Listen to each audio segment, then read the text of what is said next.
In the pre-sunrise hush of Arlington National Cemetery, a thick fog clings to marble headstones and drapes the rows of folding chairs in a spectral gray. Family members grip folded flags and bow their heads as mourners file past a flag-draped casket. Then slap a lone patrol officer's palm cracks against the hood of a matte black SUV blocking the procession. The sound reverberates like a gunshot, shattering the solemn hush and freezing every heart in its ribcage. Suspicion coils through the mist as angry eyes turn toward the vehicle and the uniformed stranger who dares to breach a sacred ceremony purely because of the woman inside. If you've ever witnessed prejudice in uniform, drop A in the comments. Subscribe now for parts 215. This saga has only just begun. The dawn sky over Arlington was a bruised violet, heavy with unshed tears. Pale mist pooled between the headstones, swallowing the gravel pathways in ghostly tendrils. Grieving families sat stiffly in neat rows of folding chairs, each face hooded by a winter coat, each gaze locked on the flag-draped casket at the ceremony's center. Commanding officers stood at rigid attention. The echo of uniformed footsteps crackled like static in the chilled air. Across the grass, a pair of Marines posted guard over the perimeter, their rifles held but unmoved, their eyes scanning the gray haze, alert to every ripple. The hush was sacred, a pause in time when the nation bowed its head to honor one of its fallen. Here tears were private, voices were muted, honor reigned. And then a disturbance, the low growl of a black SUV weaving through the side entrance. The engine died almost as soon as it began, an unwelcome intruder's whisper. Soldiers shifted uneasily. A sharp-eyed sergeant tapped his mirrored sunglasses, sensing immediate threat. The vehicle came to rest in the gravel driveway, obscuring part of the honor guard's line. Without invitation or announcement, the SUV's rear door swung open. Polished leather loafers hit stone. The gravel crunched an interruption in a ritual practiced 1,000 times. From within emerged Major General Ava Sinclair uniform, immaculate 4 silver stars gleaming on her shoulder. Her posture was statuesque, every movement measured and calm.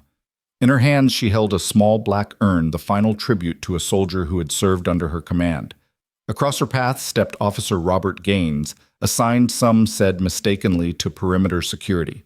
He was a man of broad shoulders and narrow views, his chin jutting forward like a challenge. His palm whirled through the air and thundered against the SUV's hood. The impact rang out, magnified by the hush that followed, and for a heartbeat the world seemed to teeter. Gaines did not flinch. He eyed the general with contempt, as though her rank was nothing more than costume jewelry. The pale fog curled around his boots as he stood in full glare of the assembled mourners. Sinclair paused, urn held at her chest, her eyes drifting from the dented steel back to Gaines's rigid form. A tremor ran through the soldiers. Some shifted into defensive postures. The 2 guards nearest the SUV exchanged a quick glance, one of surprise, the other of indecision, before they re-leveled their weapons skyward. No one moved to intervene. Not yet. Sinclair's expression remained unreadable. She did not step back from the hood. She did not raise her voice. In the silence, her breath seemed amplified, a quiet declaration that she belonged here. The urn in her hands was neither shield nor weapon, but in her grip it became the symbol of her unassailable right to stand in that place. The ceremony's bugler, perched behind the casket, brought his horn to his lips, but the mournful notes did not flow. Instead, the world waited, suspended at the brink of violence. The mist curled upward in the coil of his salute, almost protecting him from the tension below. Gaines's lips curled. "You're not on the manifest," he snarled so low only those closest could hear. "Restricted zone. Show me orders." Sinclair met his stare without hesitation. At last she moved with the elegance of an unhurried cat. She reached into her pocket, withdrew her military ID, and held it high. Sunlight struck the laminated card, sending a glint into the gloom. The letters A, Sinclair U.S. Army, shone in bold relief. He glowered. Fake credentials. "Don't think your stars exempt you from inspection." A low murmur rippled through the mourners. Faces turned to one another, mouths tightened, heads shook. Never before had so many felt so powerless in the face of such brazen disrespect. The child in the front row, no more than 7, looked up at his mother. She closed her eyes, trying to steady the boy's trembling hand. The 2 Marines stiffened, rifles wavering as if caught between duty and doubt. Behind them, a cluster of journalists raised cameras, live feeds flickering to life. The hashtag #FuneralGunGate. As yet unborn hovered on the horizon of every phone screen. And in that suspended moment, honor teetering on the razor's edge, Ava Sinclair did not blink. Not a muscle in her face stirred. The urn remained pressed to her heart. The mist swirled around her boots as though nature itself had taken her side. This was no longer a funeral. It was the opening frame of a reckoning, an unbreakable stare versus a loaded gun, respect versus raw prejudice, the solemn vow of service against the violent claim of control. In the next seconds, the world would finally find its voice. But right here in the fog and between the flags, they bore witness to the unspoken truth. Some battles must be fought on hallowed ground, and some rights exist beyond any uniform's reach. Hook one slap can crack the gravest ceremony. Officer Robert Gaines advanced without hesitation, his polished boots scuffing the gravel as he stepped directly into the path of Major General Ava Sinclair's SUV. In one swift, contemptuous motion, his palm collided with the hood, sending a shockwave of metal and sound rippling through the oak-lined grove. The thunderous echo swallowed the bugler's brass, halted the muffled sobs of family members, and froze the honor guard at attention. All eyes swung toward the general, clutching the ebony urn. Yet she stood like marble come to life, every inch the embodiment of duty and sacrifice. A brittle hush followed. The afternoon mist curled among the trees as though nature itself recoiled from Gaines's insolence. Soldiers in dress blues tightened their grips on rifles. Reporters fumbled to raise cameras. The mourners' breaths hung suspended between grief and disbelief. Sinclair's stare, unwavering and composed, pierced the officer where he stood. He felt its weight colder than the March breeze, and for a moment his bravado wavered. But his duty spoke louder than shame. Restricted zone, he barked, voice clipped. Show your credentials. Sinclair's gloved fingers relaxed around the urn's polished curves. She reached up, removed her cap, and retrieved a slim leather wallet. In one fluid gesture, she peeled back the flap and presented her military identification. The afternoon sun hit the laminated card, flashing the embossed seal and the name beneath it, Ava Sinclair, Major General, United States Army. Gaines' squinted lips twisting in disdain. He did not lower his hand. Nice prop, he sneered. Costume jewelry. I need official orders stamped, sealed, and approved. None of this photocopy nonsense. A collective gasp swelled among the onlookers. Sinclair's jaw tightened, but her voice remained a steady whisper. I am here by direct order of the Secretary of Defense. My presence is authorized. I am escorting this urn to the gravesite. His eyes flicked to the urn, then back to her face. Order of who? A back-channel memo. I don't work for you. She stepped forward, just one carefully measured pace. Do you work for the Army, Officer Gaines? The name landed like a bullet. Gaines's eyes narrowed. He had not introduced himself to her. He assumed no obligation to address a four-star general by rank. Yet now, in that charged moment, he realized she knew exactly who he was. The soldier tasked with cemetery security who'd risen without blemish on paper, but whose reputation had long whispered through briefing rooms. Silence rippled outward, carrying the tremor of his exposed doubt. A young captain in the second row shifted uncomfortably in his dress uniform. A family member dabbed at a tear but could not hide her stare. Reporters leaned forward, knowing they had just witnessed a breach of protocol and perhaps prejudice. Somebody's phone screen glowed, already framing the confrontation for a future viral clip. Gaines swallowed. He could taste the sting of the cool air like salt on broken skin, yet he refused to yield. I am enforcing the rules, he snarled, and the rules say no one enters without clearance. Sinclair's tone sharpened. My uniform grants me clearance. My rank is not a prop. These stars, she brushed a fingertip across the silver insignia, are earned in places where bullets fly, where men die, and where I learned that service is not a privilege, it's a responsibility.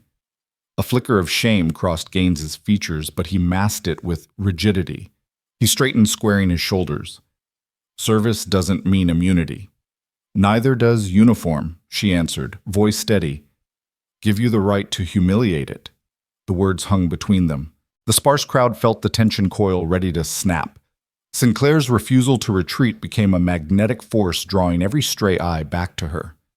The urn seemed to glow in her grasp, a silent sentinel of memory and honor. Moments stretched thin. Then from the back of the ceremony, a young lieutenant gently squeezed Gaines's elbow. He glanced sideways just as a soldier should and saw the lieutenant's hesitation. Protocol demanded deference, courtesy demanded respect, but fear of professional consequence demanded silence. The lieutenant said nothing. Gaines stiffened, resentful of even the briefest challenge to his authority. Without warning, Sinclair tilted her head, addressing the whole assembly rather than the officer. Her voice rang out clear and resonant. "Who among you will explain to this soldier why dignity matters more than procedure?"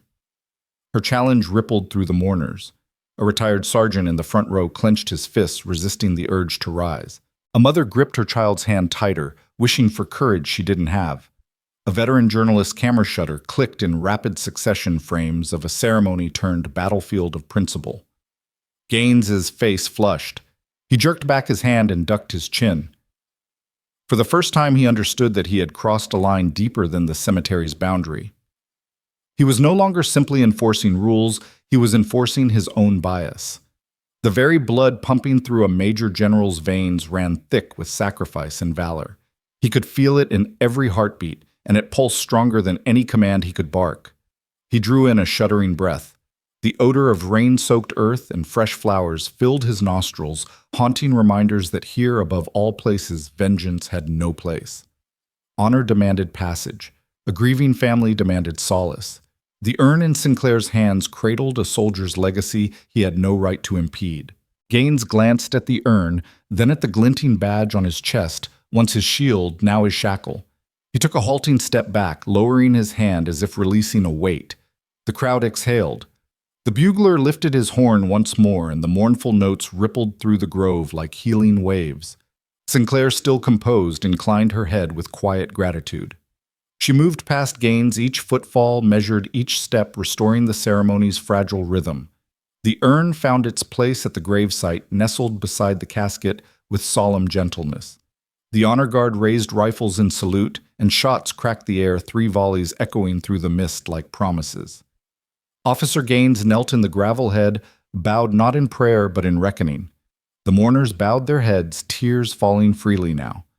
The ceremony resumed, but nothing remained unchanged.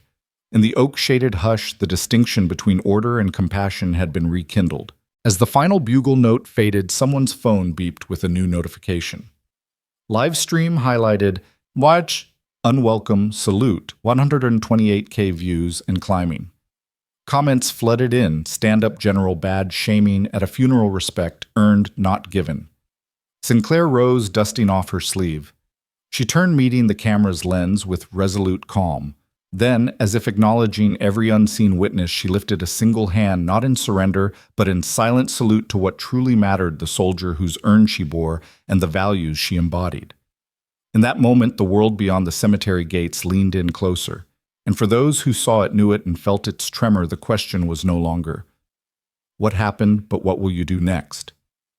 The glare from the morning sun caught the luster of Major General Ava Sinclair's uniform as she held her credentials aloft, an official ID card emblazoned with 4 silver stars and the seal of the United States Army. Officer Robert Gaines's jaw clenched, the veins at his temple pulsing as he scanned the shiny plastic. Every witness in that oak-dappled chamber felt the air thicken, as if honor itself had been squeezed into the space between the 2 standing figures. "Who let you in?" Gaines' spat voice taut with contempt.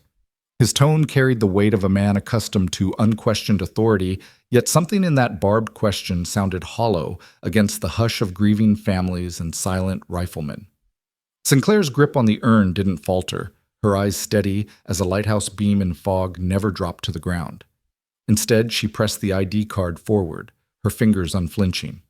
"This is not a courtesy pass," she said. Voice calm yet carrying over the assembled mourners like the roll of distant thunder. "This is an order." Gaines sneered, leaning forward so that the ID sat inches from his nose.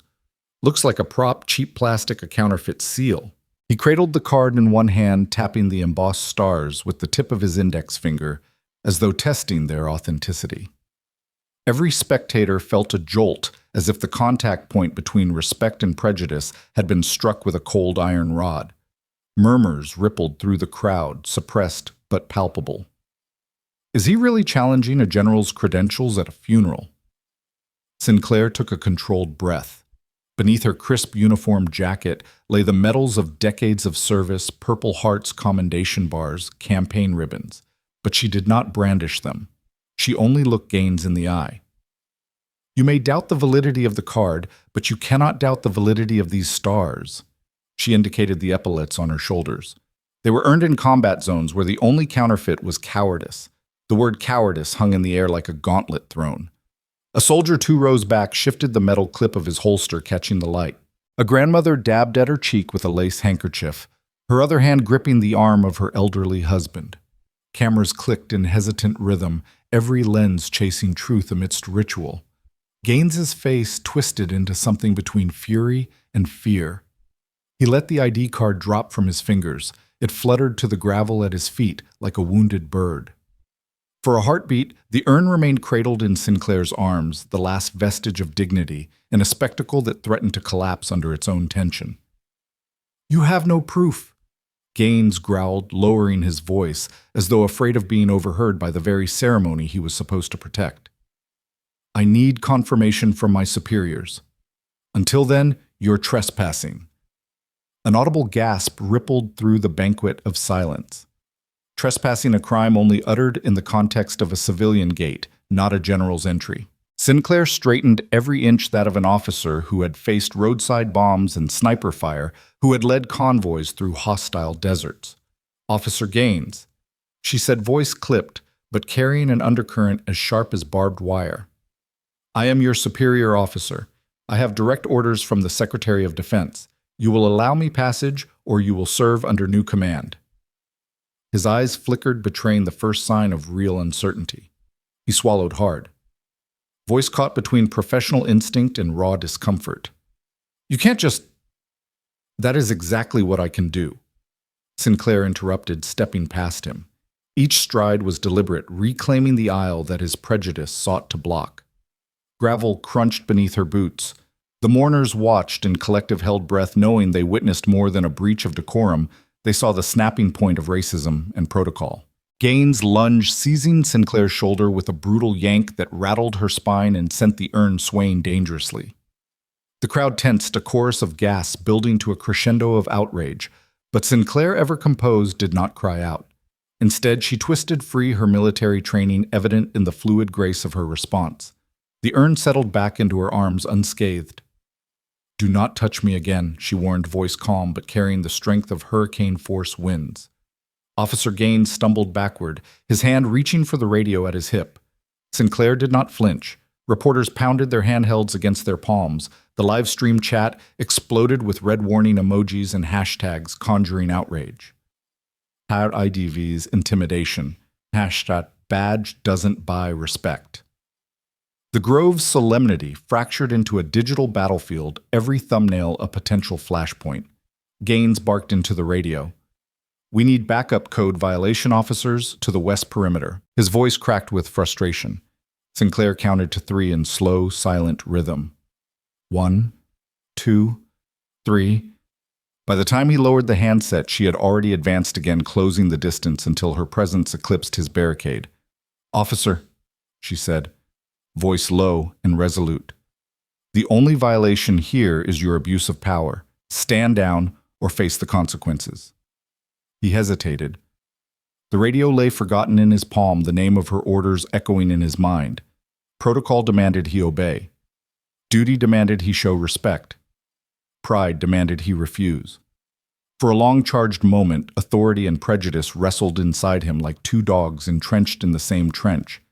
Then, as if released by an unseen command, he stepped aside. His posture slumped not in defeat, but in the first flicker of contrition he had shown all morning. Sinclair nodded once, acknowledging both his concession and her victory not of ego, but of principle. She continued down the aisle, the urn held reverently before her.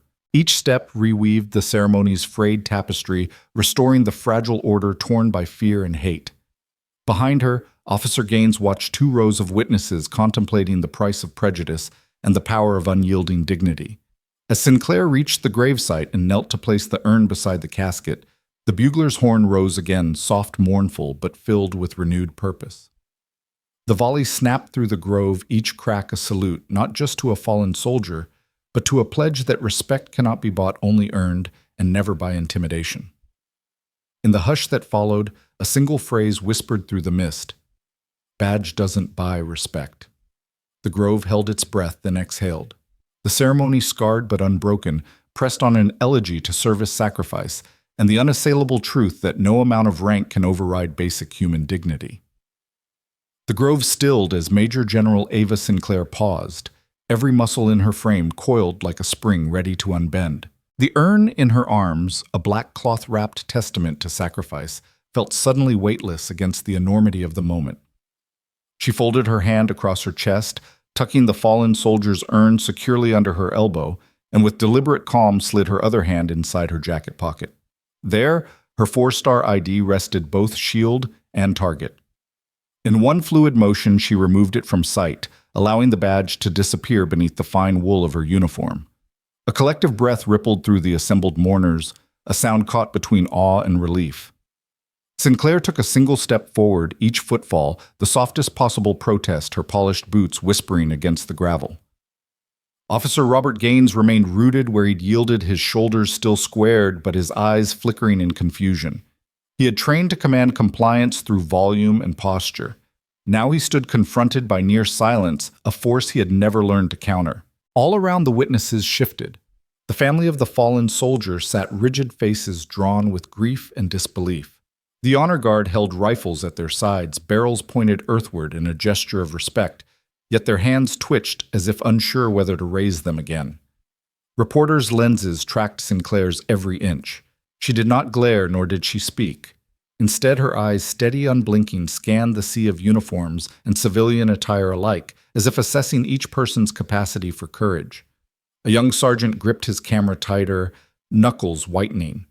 A grandmother clenched her handkerchief so hard the lace snapped between her fingers.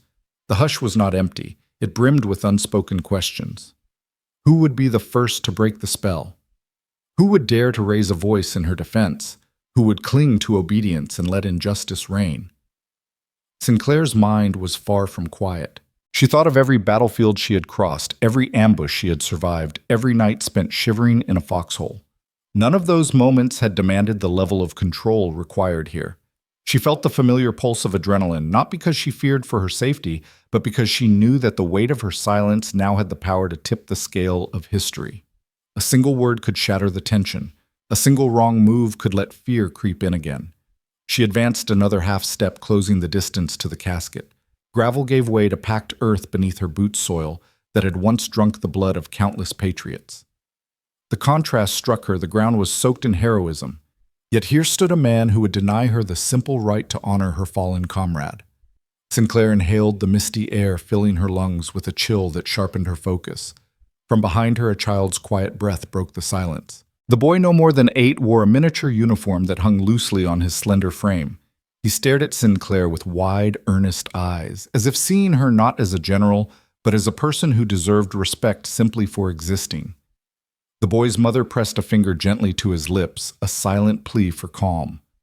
Sinclair caught the gesture and offered a slight, encouraging nod before turning her eyes back to Gaines. The officer's jaw worked. He lifted a trembling hand toward his radio, then let it fall back to his side. He realized that any command whispered into that device would ring hollow against the truth embodied by the woman before him. Protocol offered no remedy for prejudice. The written rules of engagement held no sway when confronted by a dignified refusal to retreat. At that moment, a breeze stirred the flags atop the graves, their stars and stripes rippling like heartbeat pulses. It seemed to Sinclair that even the wind stood with her, drawing attention away from the betrayal of law and toward the sanctity of memory. She did not flinch as the breeze tugged at her uniform. Rather, she closed her eyes briefly, savoring the solidarity of nature itself. Then she opened her eyes and spoke in the softest, lowest voice imaginable, yet one that carried across the silent congregation. Every ritual has its rules, she said, each syllable measured as if weighed against the ledger of justice. But some rules require no script. They demand only integrity.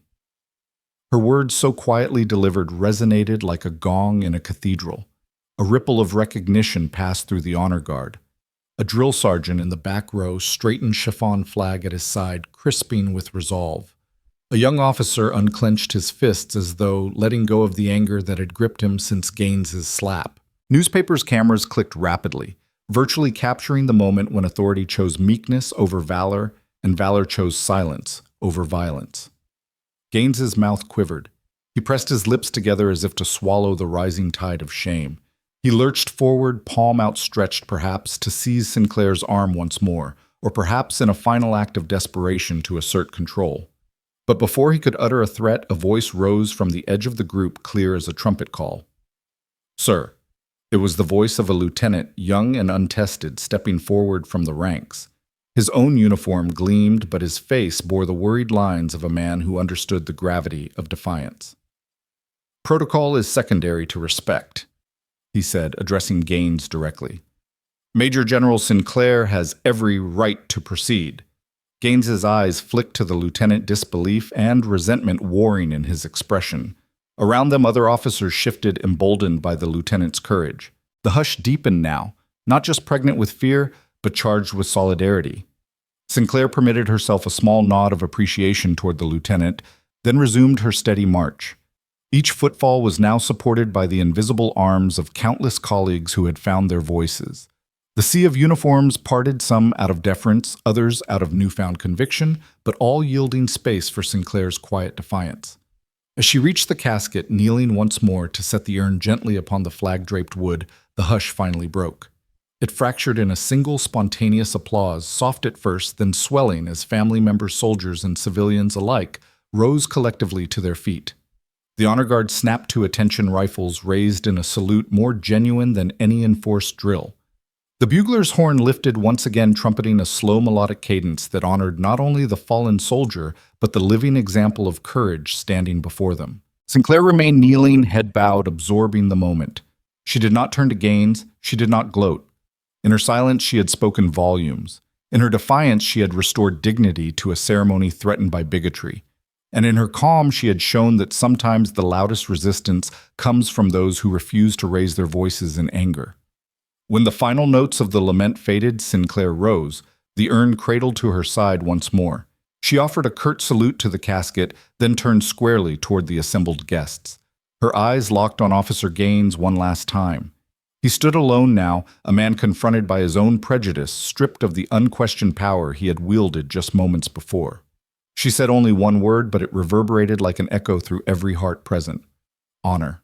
With that, she stepped away, shoulders unbowed, and walked out of the grove, leaving behind a transformed assembly, a community humbled by silent defiance, reminded that respect is not commanded, it is earned in the quiet courage to stand one's ground. The sunlight, once soft on the cemetery lawn, turned harsh in that moment, as though the sky itself recoiled at what unfolded below. Officer Robert Gaines' face twisted by contempt, seized Major General Ava Sinclair's identification card from her palm with the brutality of a prizefighter's haymaker. The tiny metal laminated rectangle flashed in his hand, catching the light like a shard of shattered trust. He flipped it between his fingers, the click of its edges sounding louder than any dissonant note. Sinclair stood rooted, her jaw clenched, but her posture unwavering. The ID dangled from Gaines's fist, its embossed stars shimmering with an authority he so ruthlessly mocked. Leaning in just enough for every witness to see, he examined the badge as though judging a forgery. Too shiny, he spat, voice low, but weighted with malice. In his glare, she glimpsed the years of service reduced to a mere flash of reflective plastic, something to be discredited at a glance. A hush fell over the grove. Even the breeze stilled as if nature herself held her breath. The mourners who had moments ago offered silent solidarity now found their chests tightening with shock. A child's quiet whimper drifted from the front row. A veteran's throat worked the ribbon of his medal quivering against his chest. Reporters held their microphones like lifelines, every eye trained on the small, violent theft. Then, as if completing a cruel punctuation, Gaines brought the ID to the ground and spat once-twice onto the grass at Sinclair's feet. The saliva landed in a small wet patch, darkening the earth beneath the flag-draped casket. Where a soldier's blood should have stained the ground, there lay the dark smear of contempt. In that grotesque act, the ceremony fractured, and the very concept of honor lay bleeding. Sinclair's breath hitched, yet she did not flinch. Instead, she raised her gaze and met every pair of eyes in that grove. She was no longer just a general. In that instant, she embodied every person who had ever been demeaned for the color of their skin. Her silence was a challenge. "Will you let this stand?" Gaines' straightened chest swelling with a self-imagined victory. "You people," he growled, voice rising just enough to crack stone, "always think your rank buys you respect." Time slowed. The mourners, soldiers, family, civilians felt the weight of his words pressed down like a hand on their shoulders. How many times had they watched others be humiliated quietly, too afraid to speak? But Sinclair's quiet defiance crackled in the air, igniting something in every onlooker. From the side of the assembly, a young sergeant named Elena Cruz tightened her grip on her notebook. She had been scribbling details since the slap had watched Sinclair's dignity outshine every instinct to shrink. Now Cruz felt the surge of something she rarely allowed herself righteous anger. She clenched her pen as though it might bridge the distance between her and the injustice before her. Beside Cruz, an elderly veteran, once a captain in conflicts far from U.S. soil, sighed audibly. His hands, scarred by decades of war, trembled. He thought of the sacrifices he and his brothers had made, of the solemn vows to uphold freedom and equality. And now, under the shroud of a military funeral, those vows were being trampled. Gaines sneered down at Sinclair's boots. She could feel his gaze, a predator's glare, flicking over her uniform's creases, trying to diminish what she had earned in blood and grit. But what he did not know, what no one in that grove would forget, was that she had weathered worse storms than his sneer. She had stared down ambushes and desert dust, had pulled wounded comrades to safety under enemy fire.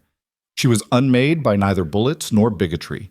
She took one step forward, her polished boot closing the gap between her and the desecrated earth. Each inch felt like a mile carried by resolve. The crowd leaned forward as one instinctive witnesses to a raw act of inhumanity. The high oak branches above seemed to bend their leaves, whispering encouragement. A breeze stirred again, but this time it carried a promise someone would speak. And they did. Captain Marcus Yoder, the junior officer tasked with ceremonial security, swallowed hard against his throat. The weight of his uniform felt suddenly unbearable. He stepped out of the formation, hand trembling as he raised his voice. "Sir," he called to Gaines, using the honorific that once meant unquestioned authority. "Return her ID." The command crackled through the grove like an electric shock. All eyes snapped to Yoder. The respect in his tone cut sharper than any reprimand because he had chosen duty over fear, fidelity over convenience. Gaines's head snapped toward Yoder, eyes narrowing. He weighed the lieutenant's challenge, this young officer who dared to defy the very precedent Gaines had used to humiliate Sinclair.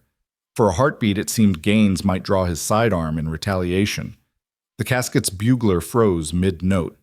Kneeling mourners pressed a hand to their hearts, but instead Gaines glared and took a deliberate breath. Then, with a gesture that spoke volumes, he tossed the ID back to Sinclair. The card spun once in the air before landing inches from her boot. Silence roared. Sinclair looked at the card, then at Gaines, then at Yoder.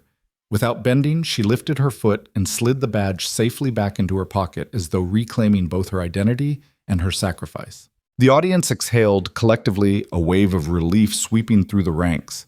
From the edge of the clearing, a young soldier recorded the moment on his phone. His hands were steady now, as if buoyed by the courage he had just witnessed. Another veteran in the crowd. Black-white veteran civilian nodded at Sinclair with a tremor in his lips. Someone murmured into a radio, "We need backup at Sector 2. But this was no longer about protocol. It was about humanity.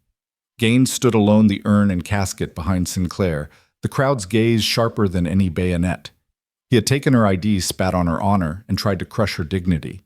Yet here she remained unbowed. In that gruesome crucible, the narrative had shifted. No longer was she a subject of prejudice, but a beacon of integrity. A hush gave way to a single clap, tentative, at first then multiplied as mourners rose to their feet. The honor guards straightened, shouldering rifles, eyes bright with renewed purpose. The child in the front row who had watched Sinclair's every move dared a smile at his mother before standing to applaud. Flags snapped crisply overhead, not in salute to a single individual, but to the principle that even in the face of raw hatred, dignity must prevail. Sinclair, for her part, did not step toward Gaines or bow her head. She raised her chin until grace and defiance met in her posture. Then she turned and walked to the casket's edge. The urn settled back into place, and she stood guard over it once more, the living sentinel between memory and malice. Before she stepped away, she allowed herself a momentary glance back at Gaines. In his face, she read disbelief and echo of every person who had ever underestimated her. She nodded slightly, not in concession, but in recognition that the fight for respect would never end. The ceremony resumed, the bugler's lament trailing upward in mournful grace. Yet the tone had changed. It rang with the promise that injustice would no longer find sanctuary in silence. The mourners moved with solemn purpose, carrying both grief and hope as they filed past the casket for the final salute. As the ceremony closed, cameras panned to capture every face, the solemnity of the crowd, the tension etched in uniforms, the quiet triumph in Sinclair's eyes. Social media feeds began to buzz with fragments of the moment. Honor, not hate. Stand with her, sash, fog, and flags. Within minutes, the story spread beyond the cemetery gates, igniting conversations in living rooms, barracks, and online forums alike. In that crucible of racism, the theft of one small card had shredded a lifetime of earned honor for one man, but it had also forged a new conviction in dozens of hearts. The air, once heavy with prejudice, now crackled with possibility. And as the last mourners drifted away, Sinclair stood alone for a final salute to the fallen, a gesture that now carried all the more weight because it had survived the darkest test of all. The sun had climbed higher by the time Private First Class Marisol Torres lifted her phone to capture the unfolding horror. Her hand trembled as she pressed Go Live on the base's public feed, an act she knew could breach protocol, but one that felt more necessary than obedience. In the story's first frames, viewers saw Officer Robert Gaines sneer down at Major General Ava Sinclair pistol still leveled at her chest. Then came the contemptuous flick of his wrist as he flipped her ID between thumb and forefinger, the tiny card gleaming like a taunt, before he spat onto the freshly groomed grass beside the flag-draped casket. Torres's breath caught in her throat. Behind her camera, she panned across the mortified faces of soldiers at parade rests, saluting, trembling, utterly uncertain. The feed wavered as she steadied her grip, then refocused on Sinclair's unyielding silhouette, an image of resolute courage in the face of unbridled racism.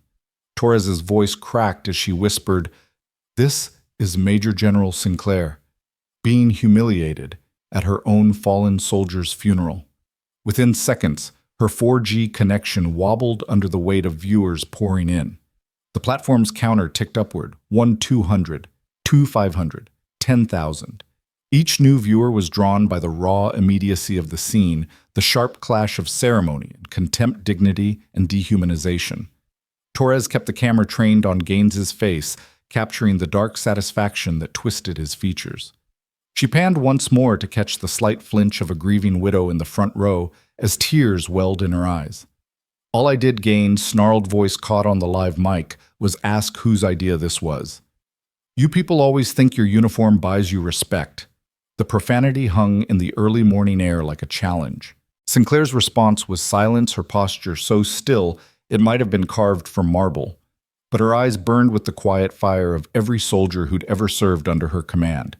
As the live feed multiplied into shares and retweets, comments exploded in real time. "This can't be real. Can it? Stand with her. Funeral gun." Gate flashed across the screen in an endless cascade of hashtags and heart emojis. The comment thread became a global hall of outrage and disbelief. Civilians who'd never set foot on a military base felt the punch of that moment viscerally because it was so shockingly intimate, so unbearably personal. Across town, a local news director named Jordan Lee watched in horror from the newsroom. He barked orders to his team. "Cut the live crowds, we need this on air now. Get the student feed, loop the key moments, and prepare an explainer. We go rolling in 30 seconds. Within minutes, the feed was simulcast on local TV. The anchor's voice trembling as she introduced the footage. Tonight, an unprecedented breach of military decorum as an officer points a service weapon at a 4-star general at a funeral. On social media, ordinary citizens joined the conversation with clips and commentary. A high school civics teacher posted, "Discuss this with your students." When does obeying orders become complicit silence? A retired sergeant tweeted, "I've seen firefights in Kandahar, but nothing so vile as this in the heart of our own homeland." A college freshman live-streamed her reaction. If you respect the uniform, watch this and tell me who's protecting the fallen. Even within the online echo chambers that usually avoided military affairs, this story broke through. In a crowded subreddit for first responders, paramedics, and firefighters weighed in, disgusting. She should have backup. Where are the commanding officers? This is mutiny. If I were there, I'd step between them even unarmed. The universal thread was a potent mixture of anger, disbelief, and the urgent question: who's held accountable when the badge becomes the weapon? Back at Arlington, the hush that had once fallen over the ceremony was shattered by the distant wail of sirens. Not for the ambulance or the honor guard, but for the incoming wave of legal and political scrutiny. Military police vehicles stationed at perimeter gates now formed an iron blockade. Reporters with satellite trucks lined the entrance, their cameras trained on Sinclair's sedan, parked just beyond the line of urns and wreaths. Inside the command tent, Colonel Marcus Yoder paced, phone pressed to his ear. He called up his chain of command. "Sir, you need to see this feed. Now. It's live, unedited. Everything you're about to hear, her ID. The spitting, it's all on record." On the other end, no comforting assurances came, only the cold click of a phone being muted. Torres's hands were slick with sweat as she switched perspectives, catching Lieutenant Elena Cruz as she stepped forward from the formation, mouth open in outrage. "Everyone's watching us," Cruz hissed to the captain beside her. "We look like a laughingstock. No worse than that, we look broken." As if summoned by her words, the lieutenant raised her phone to record Gaines's further tirade. "This is how you earn respect," he sneered, tapping his holstered pistol. "By proving who you really are." The mortal sting of that moment was electric. By the time the crowd fully realized what he meant, by the time the mothers, wives, brothers, and sisters understood a line had been irrevocably crossed, it was too late to unsee. Cameras had burned images into memory, the glittering barrel of a Glock pointed at a general's heart, the spit-brown smear on the sacred earth, Sinclair's steadfast refusal to cower. Within the hour, the hashtag #FuneralGunGate had become a trending topic on every major platform. Public figures weighed in, celebrities posted gifs of solidarity. Politicians demanded investigations, and veteran organizations issued statements condemning unwarranted displays of prejudice and abuse of authority. Even foreign media picked up the story, dubbing it America's funeral affront. Amid the noise, Torres felt a tremor of guilt. She knew she'd broken a sacred rule, turned a private moment of grief into public spectacle, but as she scanned the tear-streaked faces around her, she felt an undeniable certainty some truths demand to be seen. She steadied her camera on Sinclair one last time, capturing the general's slow survey of the crowd. With that single gaze, Sinclair conveyed an unspoken message: "I serve you. Will you serve me?" Then, as if gripped by collective outrage, the grove erupted. A distant shout. "Stop! Drop!" the weapon rang out. Soldiers in ceremonial dress lunged forward, snatching at Gaines's holster strap. His pistol clattered to the grass, its fall muffled by the shuffling feet of angry professionals. The gun lay abandoned next to the spitted earth, a mute testament to the collapse of civility. Torres's live feed wavered as her phone battery warned of imminent death. She switched to recording, capturing the officers wrestle Gaines to the ground, twisting his arms behind him until he lay subdued. Sinclair stepped forward, every inch the leader she had always been, and articulated the moment's gravity. "At a funeral, we honor sacrifice, not terrorize it." Torres ended the broadcast, but the echoes of that one live stream would not fade. In homes across America, people paused their dinners to watch the replay, mute their TV sets in stunned silence, and discuss what they had witnessed. The cameras had rolled, and in that blaze of outrage, a fractured institution was forced to reckon with its own reflection. As dusk crept over Arlington's ancient oaks, the ceremony's solemn remnants lay scattered: empty chairs, mottled grass, the fallen pistol. But the real aftermath stretched far beyond the cemetery's gates. Every share, every hashtag, every retweet was a demand not only for an answer to who protects honor when badges lie, but for a promise that this kind of cruelty would never again find shelter under the guise of duty. And while the world debated, Major General Ava Sinclair stood at attention one final time. Her uniform bore the day's indignities, grass stains on her hem, a single fleck of spit dusting her boot's toe. Yet in her stance, there was no stain on her honor. Cameras might capture every wrong turn, every act of hatred, but they could not extinguish the light of integrity she carried. In that final frame of Torres's live feed, now seared into the internet's living memory, Sinclair raised her right hand and offered a salute both to the fallen and to the living. It was a salute that transcended ceremony, a defiant benediction in the face of betrayal. And as the viewer count surged past 1 million, it was clear the only thing more contagious than division is the courage to stand when everyone else bows their head. Hook. The right phrase can disarm a tyrant. Officer Robert Gaines' Glock trembled in his rigid grip barrel, aimed uncomfortably close to Major General Ava Sinclair's chest.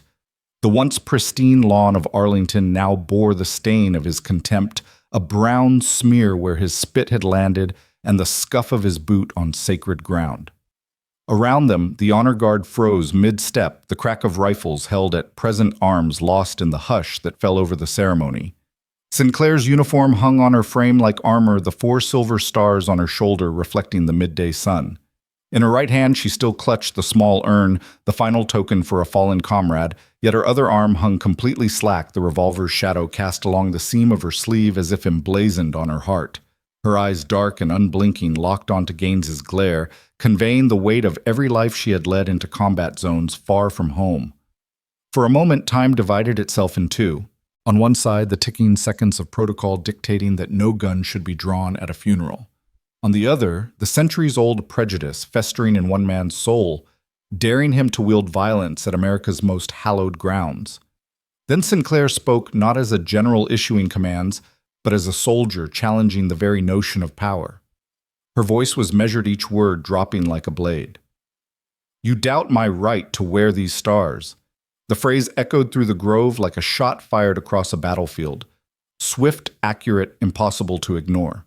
It was neither accusation nor plea.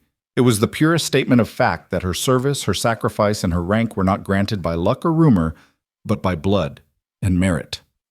Gaines's eyes flickered, the barrel wavering in midair. His jaw clenched as though attempting to chew through a bitter truth. Sinclair's words had cut the invisible cord that anchored his rage. The gun he held so proudly no longer felt like authority. It trembled like an exposed nerve. Behind them, Private First Class Marisol Torres's live feed continued to roll, now capturing the pivot in real time, the gun lowering the soldier's posture, collapsing. Viewers around the world leaned forward as if straining to catch every nuance. "General Sinclair isn't breaking a sweat," someone typed below the stream. "He's the one losing control." Around the perimeter, non-commissioned officers exchanged glances. Lieutenant Elena Cruz, who had moments ago fumbled to switch her own phone to video, raised her device just enough to frame Sinclair's unflinching profile against the white urn and the distant Capitol dome. The image of a black woman in full military regalia confronting a drawn weapon would haunt the internet for days. Gaines took an involuntary half-step backward. His stiff posture softened into something unreadable: confusion, shame, disbelief. He opened his mouth as if to retort, but no words came. The hush stretched, and in that pregnant pause, every witness, soldier, mourner, reporter felt the ground shift. Major General Gaines' finally croaked voice parched. "I..." Sinclair tipped her head slightly, a gesture not of pity, but of stern invitation. "Finish your sentence, officer." He hesitated, the holster strap rubbing against his thigh, then slowly, almost reverently, let the Glock drop. It thudded into the soft soil muzzle pointed at the grass. A collective exhale rippled through the assembled crowd as soldiers lunged forward to secure the weapon. But the moment had already crystallized into legend. The gun at Sinclair's feet was no longer a tool of oppression, it was evidence of a crime against honor. Even beyond the tree line outside the feed's reach, Marines in dress blues paused mid-salute, their expressions an unreadable mix of shock and respect. Before the MPs cuffed him, Gaines managed to sidle toward Sinclair, face flushed. He seemed to search hers for mercy, or at least justification, but found neither. In her eyes, he saw the reflection of every man and woman he had wronged over a decade of unchecked power. Sinclair regarded him for 2 heartbeats, then stepped aside. Without reaching down for the weapon or snatching her ID back, she allowed the MPs to do their duty. "Proceed," she said quietly. As he was led away, the rustle of uniforms and the clack of cuffs on metal punctuated the grove's pervasive silence. The honor guard lowered their rifles, and the bugler's mournful notes returned more fragile yet somehow more resolute than before. In the moments that followed, Sinclair moved forward to complete the ceremony, placing the urn beside the flag-draped casket, saluting the fallen comrade one last time, then offering a rigid, unwavering salute to the family in the front row. Every living soul there, regardless of rank or station, stepped to attention and returned that salute and unspoken testament to her unquestioned right to lead. Private Torres ended her live stream, but the video had already gone viral. Comments streamed in. That phrase will echo for generations. No one dared doubt her again. She didn't shout, she taught, and media outlets clipped that single line. "You doubt my right to wear these stars," repeating it in headlines, overlays, and sound bites. For the families in attendance, the ceremony transformed from tragedy to triumph. A grieving widow, a sister of the fallen, rose to her feet, offering a silent nod of gratitude to the general who had honored her loss by defending it. Children watched in wide-eyed wonder as adults wept not from despair, but from relief that dignity had been restored in the face of hatred. Back at the command tent, Colonel Marcus Yoder exhaled as he reviewed the stream's replay. His phone buzzed with incoming orders from Pentagon brass, an immediate investigation, televised testimony, and a formal apology to the general and every other officer of color who had ever served. Within hours, President and Secretary of Defense statements would follow. Yet in the days and weeks to come, the spark lit by Sinclair's words would grow into a blaze of accountability. Training protocols would be rewritten, racial bias seminars mandated, and the phrase, "Can you prove she has the right?" would become shorthand in military circles for the kind of arrogance that always needs to be corrected. But none of that mattered in the Grove's final hour. What mattered was that in the quiet thrum of clicking phones and whispered prayers, one black woman in uniform had reminded an entire nation that respect is not borrowed from race, rank, or badge, but earned with integrity. In that moment, words had proven more powerful than bullets, and silence had become a weapon against injustice. And so the afternoon light dimmed behind the oaks, casting long shadows across gravestones and gathering wreaths. The funeral resumed its solemn rhythm, 3 rifle volleys, the playing of taps, the folding of the flag.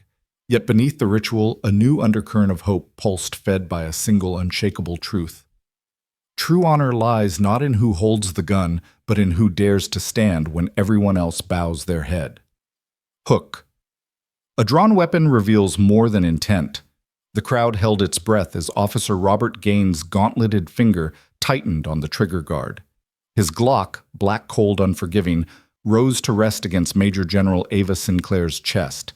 The polished metal flattened until it reflected her 4 unwavering stars in miniature, the emblem of service he refused to honor. In that suspended heartbeat, the funeral grounds of Arlington National Cemetery transformed from sanctuary to battleground. The mourners, arranged in their rows of folding chairs, froze mid-sob and mid-wipe of tears. The honor guard's rifles, raised in perfect present arms, hovered an inch from their shoulders, as if the soldiers themselves were paralyzed by disbelief. The wind drifted through the oaks, stirring the flag that draped the fallen comrade's casket. Its soft flutter sounded like a wounded sentinel struggling to stay aloft. All eyes turned toward the barrel, a brutal exclamation mark drawn against the hollow reverence of this place. Sergeant First Class Marcus Holland knelt at the base of the casket, hands clasped in prayer. When the barrel covered Sinclair's chest, he froze his knuckles whitening. A veteran of 3 deployments, he knew what that weapon represented, but this time it wasn't enemy fire. It was something far more insidious, the raw face of bigotry masquerading as duty. He swallowed, eyes darting to the windows of the presidential limousine idling nearby to the wreath-laden dais, and back to that cold steel. Behind him, Civil Affairs Officer Elena Vega instinctively reached for her phone but stopped. She realized that no recording could truly capture the visceral betrayal coursing through every ounce of the general's uniform. The live feed shimmered on her screen, but truth throbbed far beyond its pixelated frame. "How dare you," a voice whispered from the second row point, that at a hero. But the words died on the speaker's lips, smothered by the weight of that muzzle. Across the aisle, Chaplain Thomas Bell, who had led the invocation just moments before, stood slack-jawed, Bible held limp in one hand. His prayer for peace, once resonant with solemn cadence, now lay shattered beneath the thump of boot against grass as officers cautiously advanced, unsure whether to disarm or shield. Gaines squeezed his eyes shut as though he could will the stars from Sinclair's shoulder to vanish. In his mind, he justified the gun as a tool of control, but out here, control bled into cruelty. His knuckles ached against the pistol's grip, the strap of his holster cutting into his hip. He had never felt so unsteady. Major General Sinclair, for her part, did not flinch. The small urn she cradled in her left hand remained steady as if it were a part of her anatomy. Her right hand hovered inches from the weapon, not in surrender, but in readiness, ready to snatch, ready to defend, ready to shatter the illusion that a badge could override merit. "You were entrusted with this ground," she said, voice low but ironclad to protect honor. The muzzle dipped as his finger twitched. The wind nosed through her crisp uniform, lifting the hem of her hemmed trousers, revealing the perfectly polished tops of her boots, the same boots that had carried her through sandstorms and sniper alleys. Now those boots stood planted on holy soil, unwavering as the barrel shook. A single droplet of sweat tracked down Gaines's temple, carving a pale path through the grime of his riot gear. His breath came in shallow gulps. He stared at Sinclair's unwavering gaze and felt an unraveling within himself, the steady logic he'd clung to, the training that had taught him suspicion over service, the sense of entitlement that had justified every wrongful stop.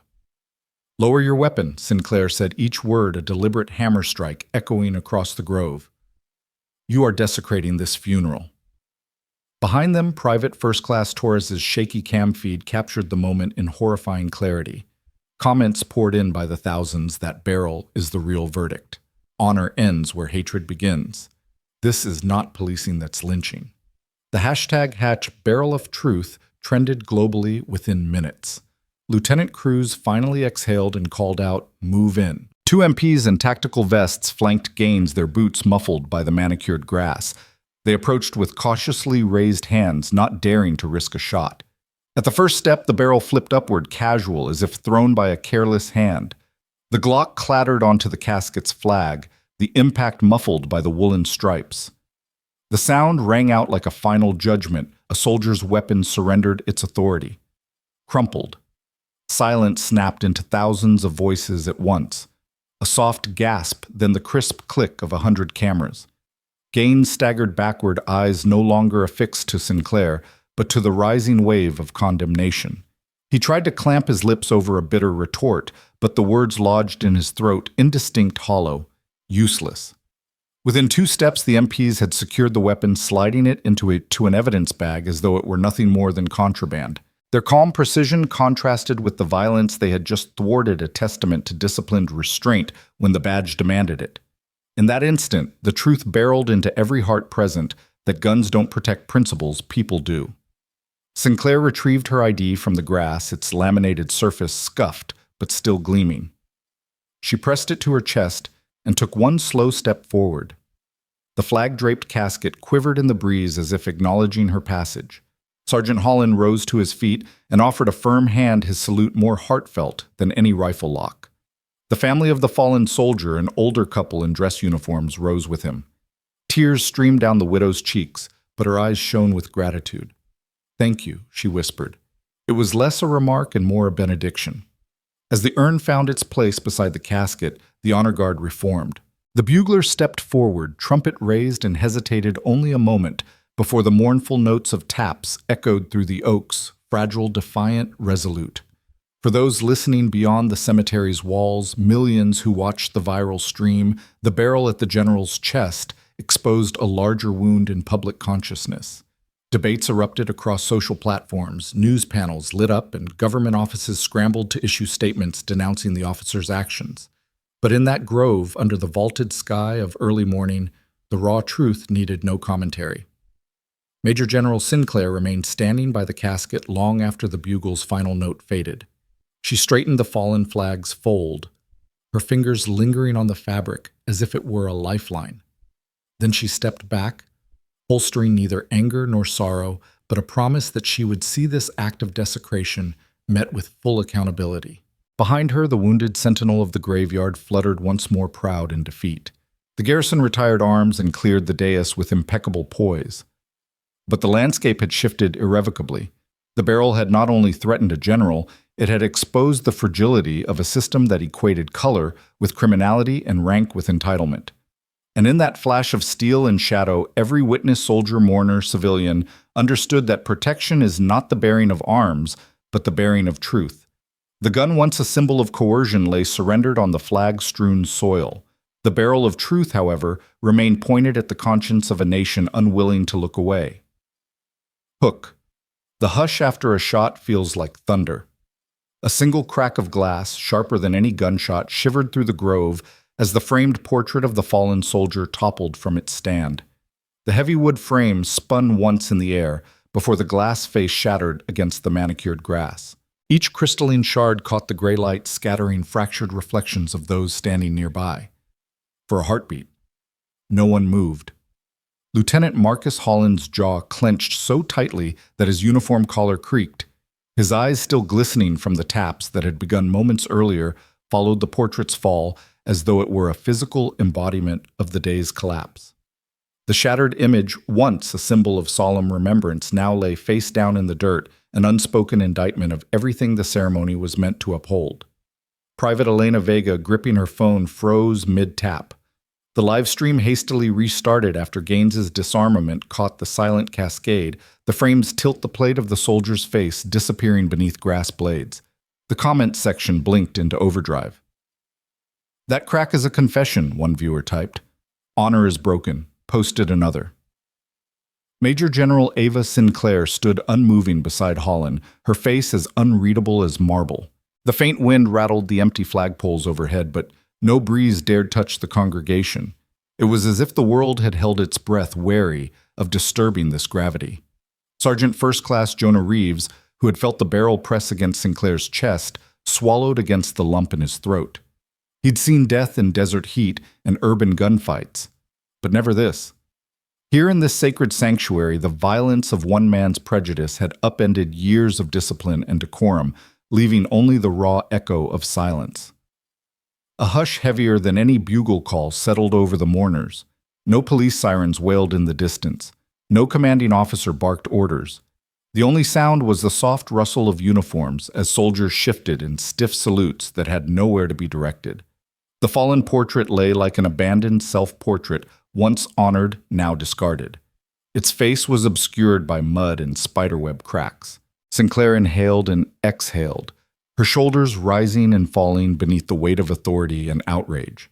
When her eyes met those of Robert Gaines, now bound by his own disgrace, they were not cold but resolute. They spoke of accountability stronger than any grenade blast. From the front row, Major General Sinclair's aide, Captain Lauren Pierce, ventured a trembling step forward. She raised a gloved hand as if to brush dust from the soldier's image, but hesitated.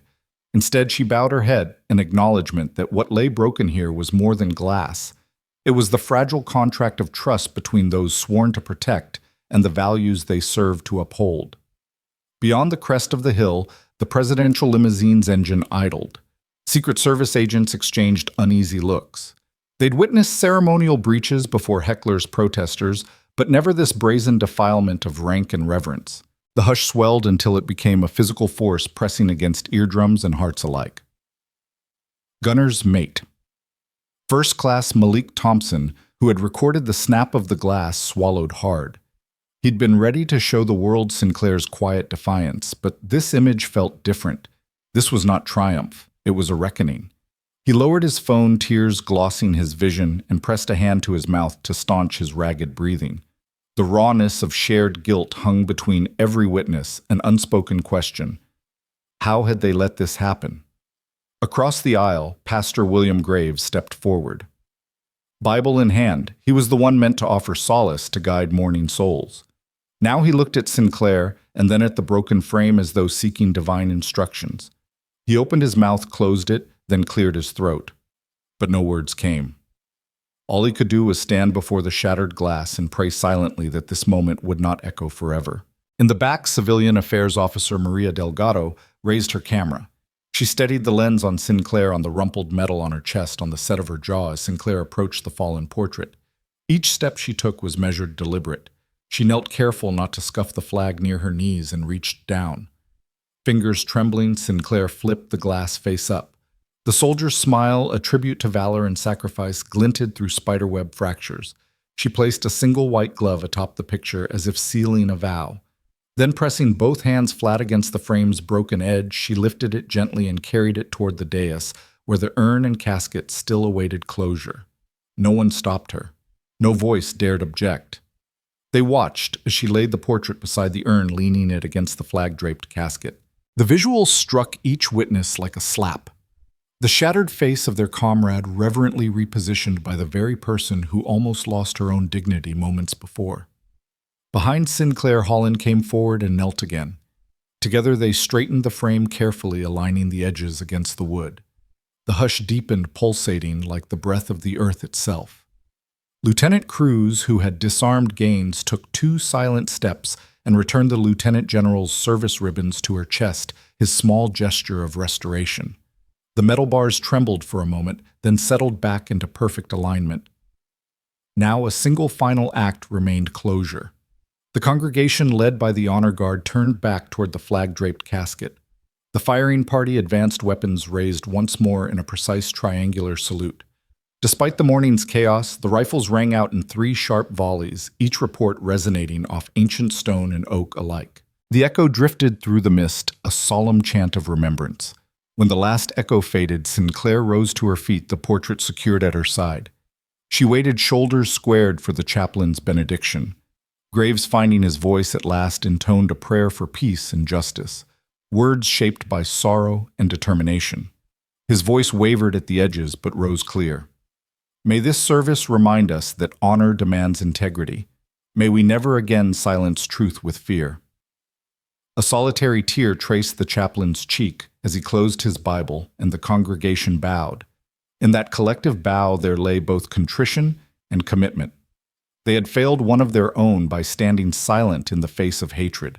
Now they bowed not just in mourning, but in acknowledgement of the vow they silently made never again. As the attendees began to disperse, whispers floated on the damp air. "Did you see her stand?" He pointed a gun at a general. "This will change everything." These ripples of conversation carried beyond the cemetery gates and into living rooms, newsrooms, and offices across the nation. For those who remained behind, Sinclair, Holland. Pierce Arlington resumed its stillness, but none left in silence. The broken frame remained propped against the casket, a permanent scar at the heart of the ceremony. Visitors who came later saw the fracture pattern and paused. No plaques explained it. No signage detailed the incident. Yet in that quiet, they found the most potent lesson: that honor can fracture swiftly under the weight of prejudice, and that only collective resolve can mend it. A veteran volunteer, placing fresh roses beside the urn, caught his reflection in a shard of the broken glass. He paused, freehand hovering over the petals. His voice barely rose above a whisper as he laid the blooms at the frame's base. "Not on my watch." And for anyone listening beyond these hallowed grounds, the echo of that silence thundered louder than any ordinance. It demanded they ask when injustice creeps into hallowed spaces. Will you stand by or will you bow? Hook one elder's cane can restore dignity. As the final echo of the 3 rifles faded into the morning mist, the congregation remained motionless. Then from the very front row, a tremulous rap sounded, the staccato of steel meeting stone. The crowd's collective breath caught as a gaunt figure rose from his seat. Colonel Samuel "Sam" Thornton, a World War II veteran whose medals outnumbered most uniforms in the cemetery, steadied himself with a gnarled oak cane. His silver hair caught the pale light, and his sun-leathered face was creased by decades of unseen battlefields. Thornton tapped once, then twice, then a third time against the cold marble behind the flag-draped casket. That final resonant click held everyone's attention like a drumbeat, calling them back from stunned silence. He paused. Cane planted firmly at his side and raised his voice, cracked gravelly and unwavering. "Today," he said, each word measured, "we bury more than a soldier, we bury cowardice." The abruptness of his declaration shattered the lingering hush. Heads bowed not in submission but in collective shame. Where once obedience to protocol had reigned, now accountability took its place. General Ava Sinclair stood in the center aisle, the shattered portrait of her fallen comrade still leaning against the casket. She watched Thornton's figure stooped, yet unbroken, the very symbol of duty reclaiming authority. Thornton's voice softened as he began to walk slowly along the row of gravestones. Each step was deliberate, a metronome of remembrance and rebuke. The mourners watched him, soldiers, clergy, civilians, united in the weight of his message. When I stormed the beaches of Normandy, he continued, voice thick with memory. I did it not because I sought glory, but because I believed service required sacrifice. He paused by a young lieutenant who still wore tears in his eyes. We did not draw weapons at our own. We did not turn our backs on honor when duty demanded courage. The young lieutenant swallowed, straightened his posture, and clenched his jaw. Sinclair felt the shift to morale blooming in place of numb disbelief. Each person standing understood that the true violation had been not the pulled trigger, but the betrayal of the very oath they all had sworn.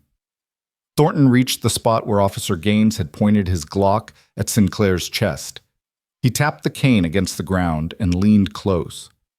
Here, he declared, voice echoing through the oak canopy, the line was drawn not in the dirt, but in the hearts of everyone who let it happen.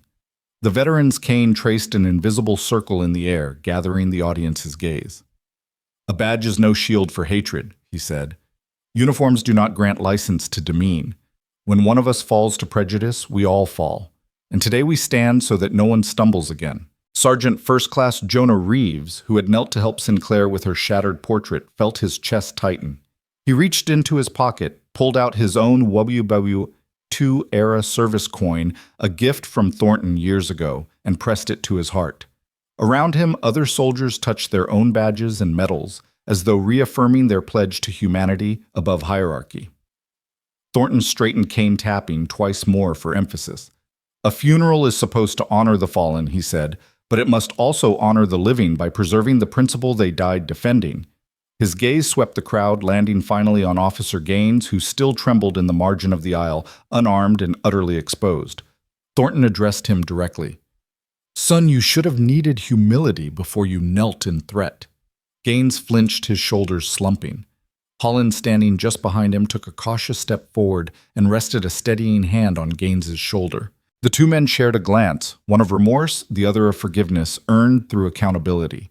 A wounded hush replaced the old silence. The chaplain. Reverend Graves stepped forward once more, placing a comforting hand on Thornton's arm. His voice, though unsteady, carried conviction. Let us pray that this moment ignites the courage to confront injustice, wherever it hides, whoever wields the weapon. The congregation bowed their heads. Sinclair felt a new resolve firm in her bones. She clasped the urn tighter, then gently placed it beside the portrait. The two symbols, ashes of the dead and fragments of the shattered frame, now leaned together, refusing to be separated by fear or bigotry. After the prayer, as families approached the casket for a final farewell, Thornton shuffled back to his seat, the cane clicking softly. Behind him, Graves seemed to straighten. Flags fluttered once more in the wind, not wounded but resolute. When the ceremony concluded, crowds lingered longer than usual. Conversation sparked spontaneously. Soldiers exchanged stories of moral courage. Civilians spoke of witnessing integrity. Triumph. Journalists whispered that this funeral would be remembered not just for loss but for its reckoning. A young mother in the second row, clutching her child's hand, murmured, "I want my son to know what bravery looks like." A teenager beside her nodded, eyes bright with unexpected clarity. Sinclair walked down the central path, Holland at her flank. They passed Gaines, who stood ramrod straight, shoulders squared in newfound humility. She stopped, looked him in the eye, and offered a simple nod. No words necessary. The gesture spoke volumes, acknowledgement of wrongdoing met with grace. Behind her, the funeral directors quietly began folding the flag. Reeves stepped forward to help, his every movement deliberate and respectful.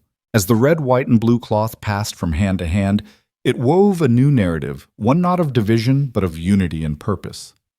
Thornton paused nearby, leaning on his cane, eyes following the flag as it folded into its final triangle. He tipped his veteran's cap to Sinclair, then turned slowly and made his way toward the exit path.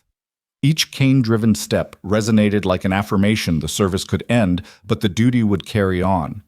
As attendees departed, many cast backward glances. No tears now, but a sober pride glowed in their faces.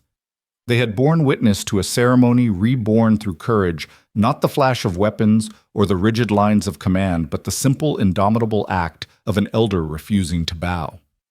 In the days that followed, Thornton's words spread across social feeds and news broadcasts.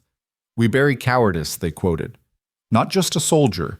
Civic groups organized commemorative gatherings invoking the veterans' mantra. Schools invited Thornton to speak, eager to teach the lesson of dignity over deference. At the Pentagon's main gate, a small plaque was discreetly mounted beneath the memorial boards. "Let us bury cowardice, not our comrades."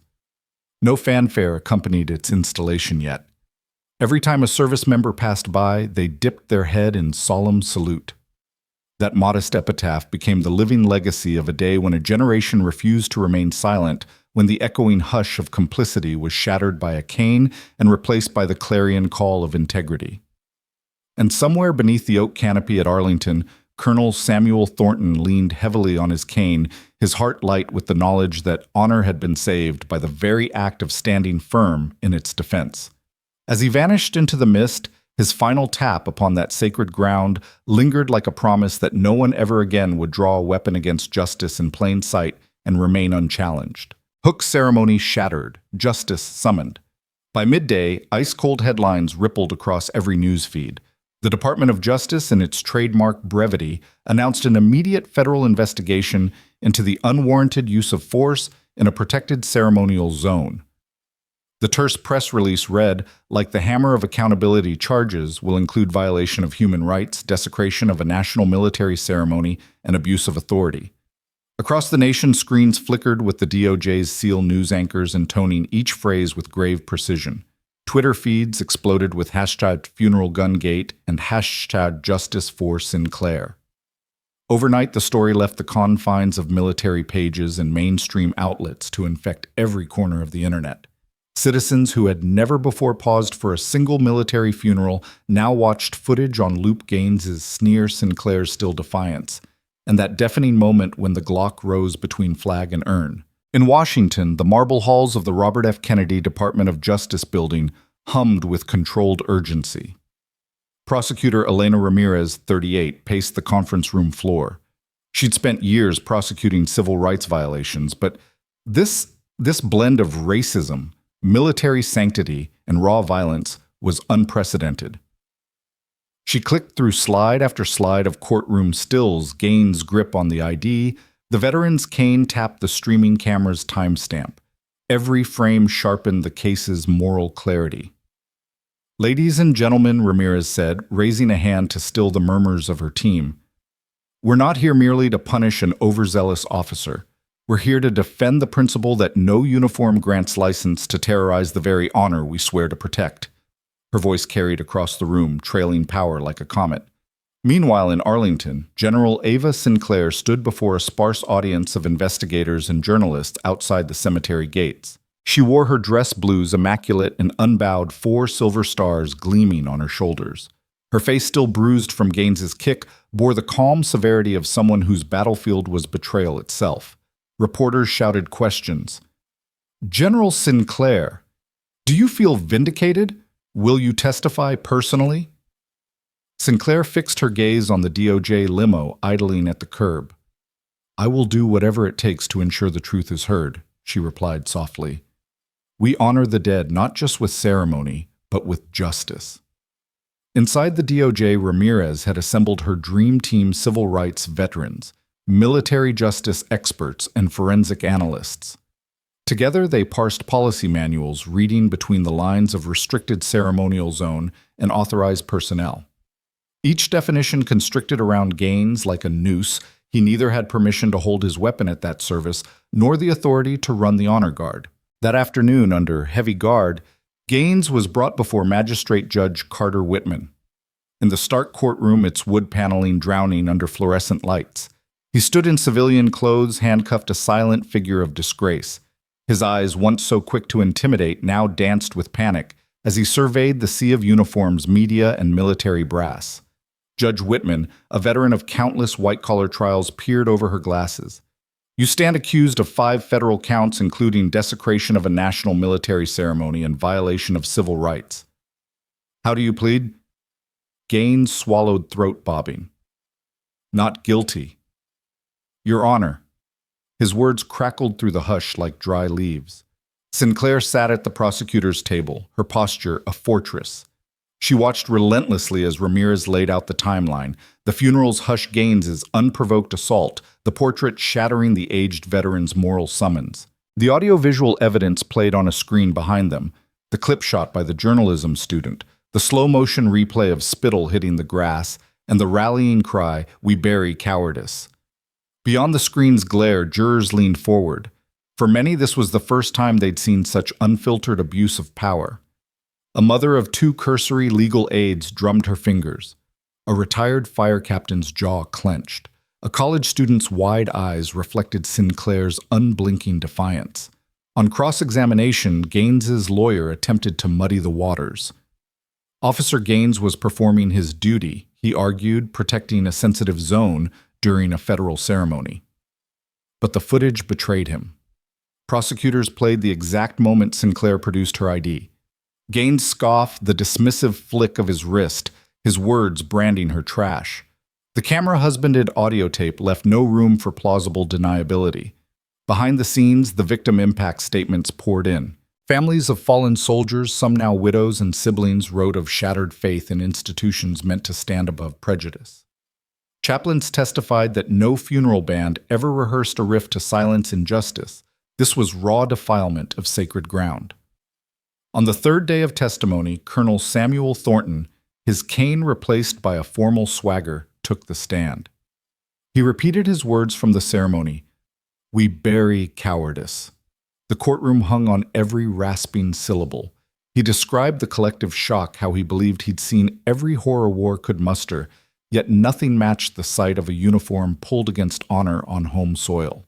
He spoke of loyalty, sacrifice, and the oath to protect that extends beyond enemy lines to the integrity of our own ceremonies. That evening, as the DOJ building emptied, Elena Ramirez lingered under the glow of the seal over the front doors.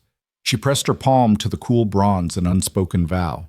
Tomorrow she would present her final witnesses, a forensic psychologist to attest to Gaines's demonstrated bias, and a parade of colleagues who would testify his pattern of demeaning black service members. Across town, restless newsrooms compiled retrospectives. When a major general became a target. Gaines's record, accusations, and alibis. The funeral that became a flashpoint. Pundits debated civil-military relations. Social media commentators weighed in on race power and protocol.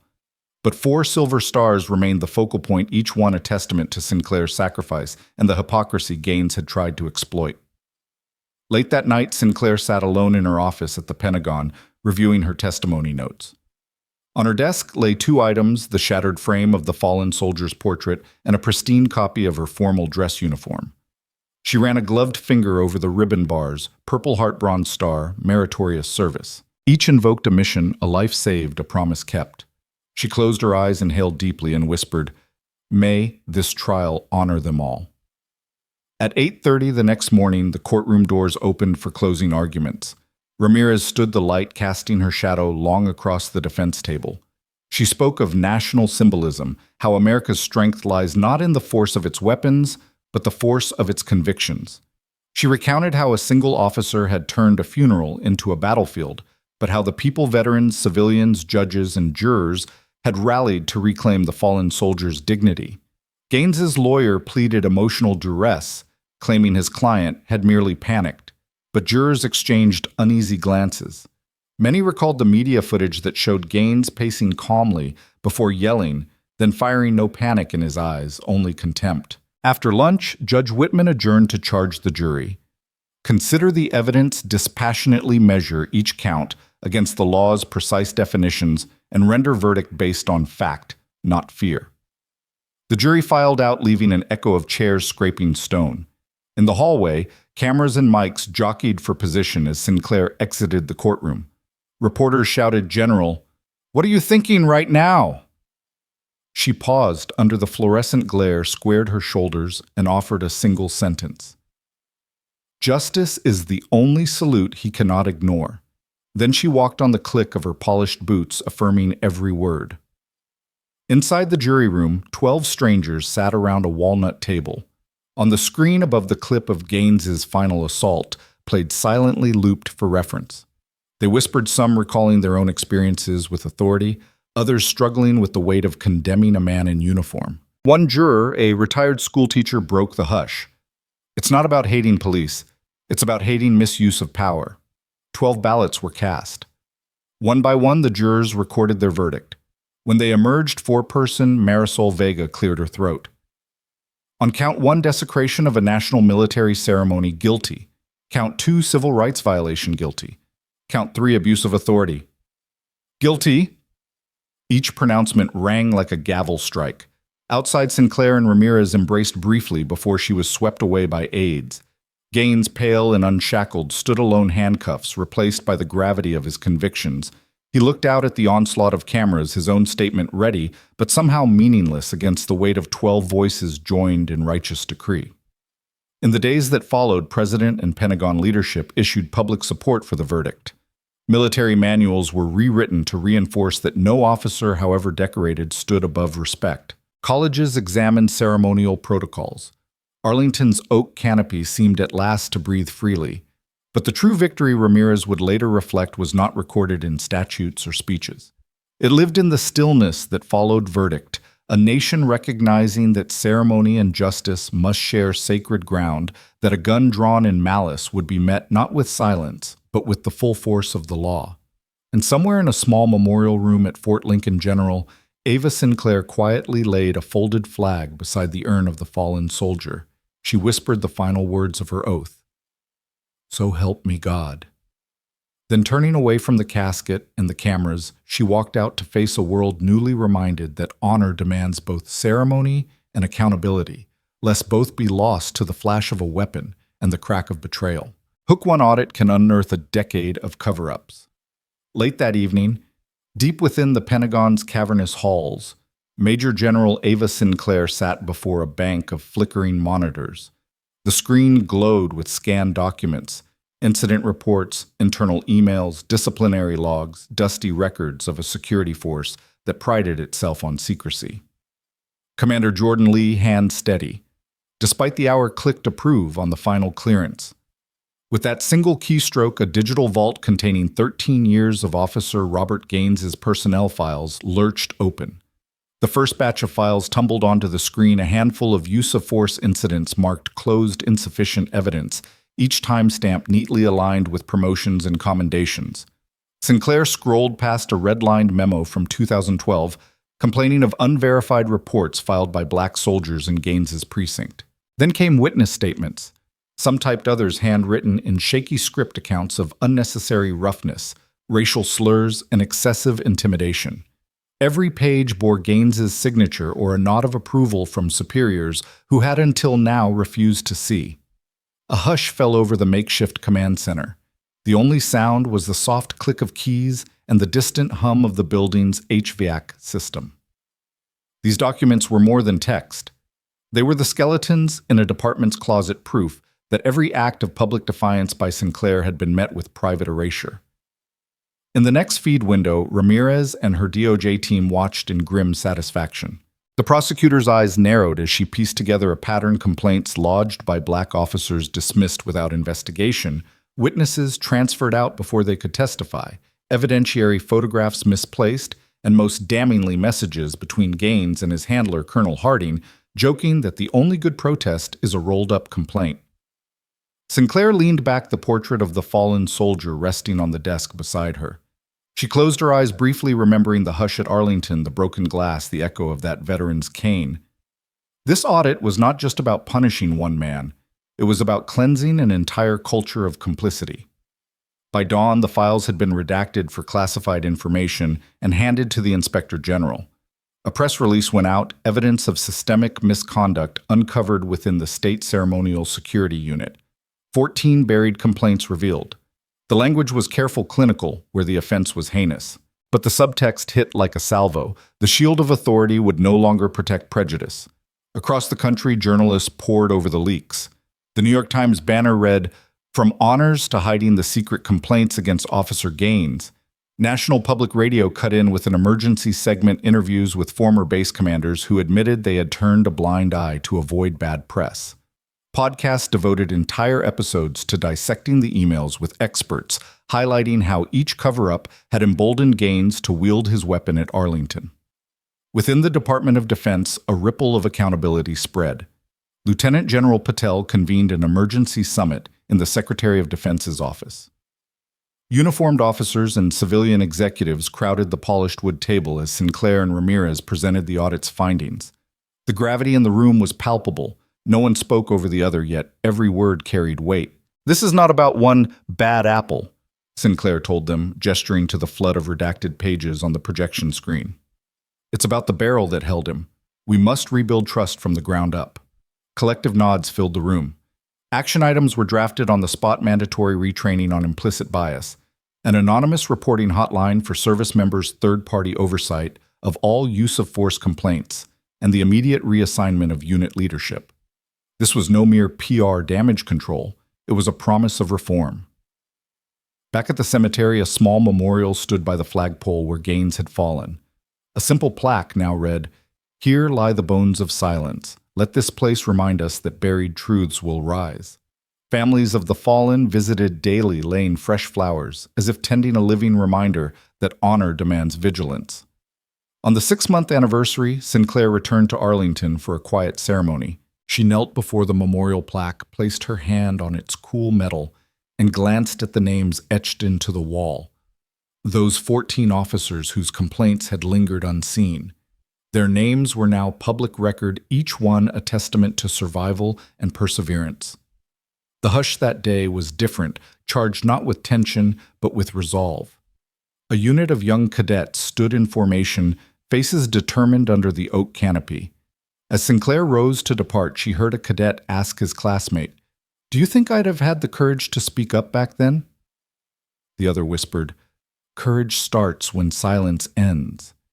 And far above them, the flags at half-staff no longer fluttered like wounded birds, but waved proudly, bearing the scars and triumphs of a system reborn.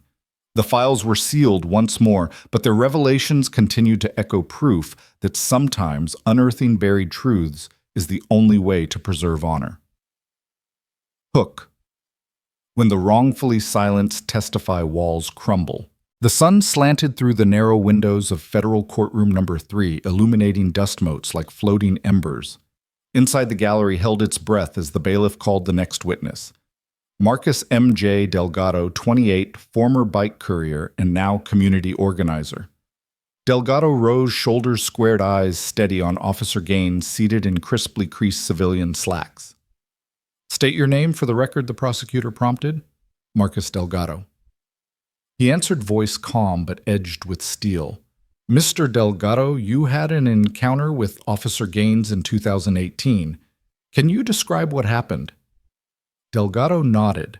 "I was delivering packages on my bike when I witnessed a man snatch a woman's purse. I chased him down several blocks."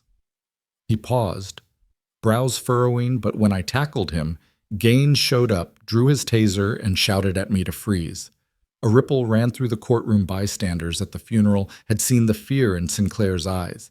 Now they heard it in his recall. "I told him I was the victim's witness." Delgado continued that I'd just retrieved her property. He cuffed me anyway. The man who'd stolen the purse got away. I spent the night in a holding cell. "Did you sustain any injuries?" the prosecutor asked. "Yes. They rammed my arm behind my back so hard I couldn't move it for days." Delgado flexed his fingers as if feeling phantom pain. "Then they booked me for resisting arrest. Was anyone else there?" I flagged down a passerby. She tried to explain to Gaines, but he wouldn't listen. He called her another loudmouth in training, whatever that meant. He let that sentence hang. When Gaines's defense attorney stood to cross-examine, his voice dripped polite skepticism. "Mr. Delgado, isn't it true you were speeding, unduly weaving on restricted cemetery grounds?" Delgado looked at him, unblinking. "I was on the sidewalk," he said. And it was never about sensitivity here. It was personal. The murmurs swelled. Sinclair sat forward, lips barely parted. Each word Delgado spoke was another plank torn from the wooden facade of Gaines's credibility. Next came Mrs. Evelyn Montgomery, 73, one of the very few civilians who'd publicly supported Sinclair at the funeral. She leaned on a walker, hair silver as the general's stars. When asked to describe what she witnessed, her voice trembled with righteous anger. I was the elderly lady in front. Her gaze swept over the courtroom, the one who didn't know why that man was yelling. She paused, pressing her hands into the handle grips. He spat on the grass where Sinclair stood. He spat on that ground like it was dirt beneath his boot, not sacred soil draped in our flag. Her words landed like thunderstrikes. The judge leaned forward, unspoken permission to keep speaking. General Sinclair, Mrs. Montgomery continued, is the reason my grandson joined ROTC. He saw her stand her ground. He said, if a general can hold her head high, I can earn mine. She wiped a tear. He graduated last spring, and I was there because of her. The courtroom felt smaller, more intimate, as if the young officers and seasoned attorneys had been drawn into someone's living room. Here, prejudice met its counterpoint in shimmering testimony. Did you ever file a complaint? The prosecutor asked gently. I tried. Mrs. Montgomery nodded. But patriarchal red tape strangled my form every time. I was too old to push it far. But I'm here now. As she returned to her seat, the energy shifted. No longer did the jury see Officer Gaines as a uniformed authority. They saw him as an antagonist in a story he had forced others to tell. Then one by one, additional voices took the stand, each a shard in the mosaic of wrongdoing. A maintenance worker recounted how Gaines berated him for wasting time when he paused to salute Sinclair's procession. A former journalist described the day she interviewed Gaines and pressed him about his past complaints, only to have him dismiss her as an angry harpy. The crescendo came when Lieutenant Daniel Parker, one of Gaines's own subordinates, testified. He cleared his throat, uniform crisp, but badge uneasy on his chest. I was ordered by Gaines to falsify patrol logs, he said, voice low. He told me, cover your mistakes or bury them yourself. I refused. The jury leaned in. Parker swallowed hard. He kept me off dangerous duty rotations as punishment. He said I was too loyal to Black lives. Silence crashed like a wave. Sinclair exhaled a long, relieved breath. Across the bench, Gaines's defense counsel slumped strands of sweat betraying his facade. Finally, General Sinclair herself took the stand. She described the ceremony in spare-controlled detail, the fog, the slap, the snatch of her ID, the barrel at her chest. Then she paused, gazing out at the jury. I wear these stars not for power, she said quietly, but because I chose service over silence. Each voice you've heard is part of that choice. Her testimony fused the disparate stories into a single narrative of courage prevailing. The assembled witnesses, once silent in the face of intimidation, had now become instruments of reckoning. When the defense tried to argue that Dexter Parker's insubordination and Delgado's reckless bicycle conduct proved a pattern of dishonesty among the witnesses, the judge intervened. Sustained, she said, this trial is not about collateral matters. Outside cameras clicked as officers and civilians mingled, united by the same truth that walls of denial crumble when the wrongfully silenced find their voice. Back in the jury room, the 12 deliberated with solemn resolve. Each voice had chipped away at the granite of prejudice. Now they had to cement their decision.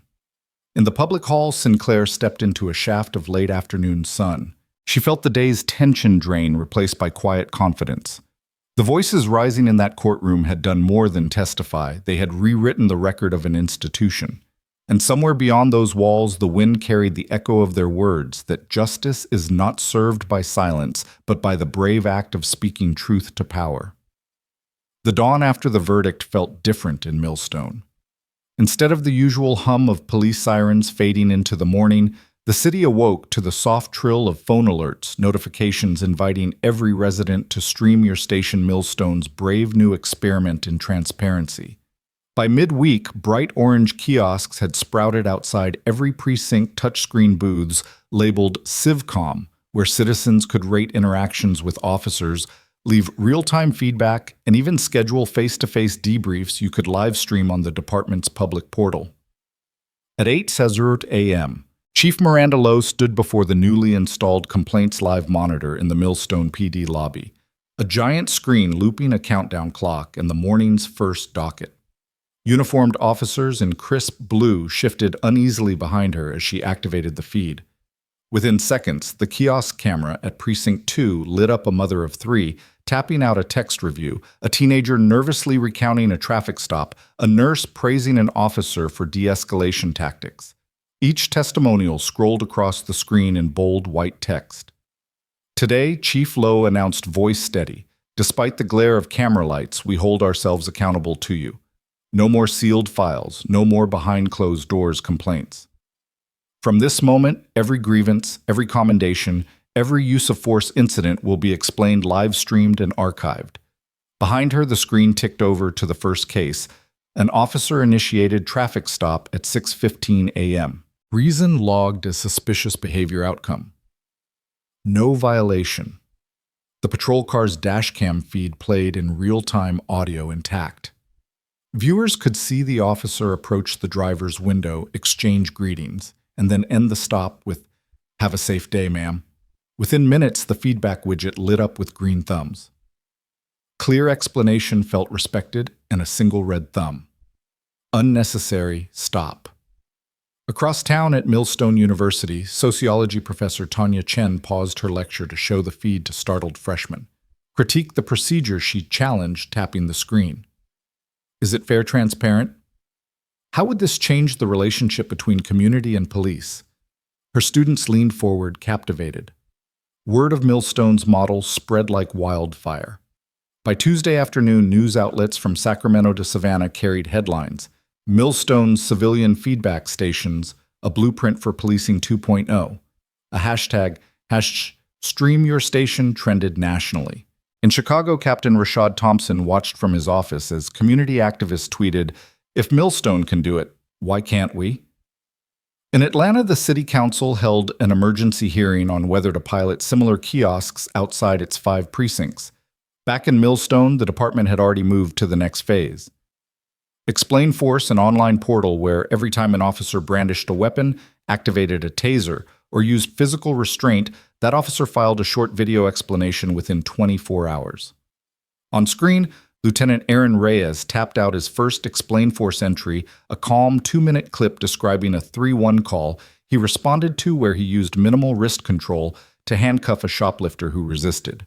He stressed empathy, walked viewers through his decision tree, and apologized if any distress was caused. Within hours, his explanation had 200 views and 96% approval. Officer Jenna Malik, whose 10-year service record had never attracted public scrutiny, admitted in her video that she had once failed to explain a K-9 unit deployment adequately.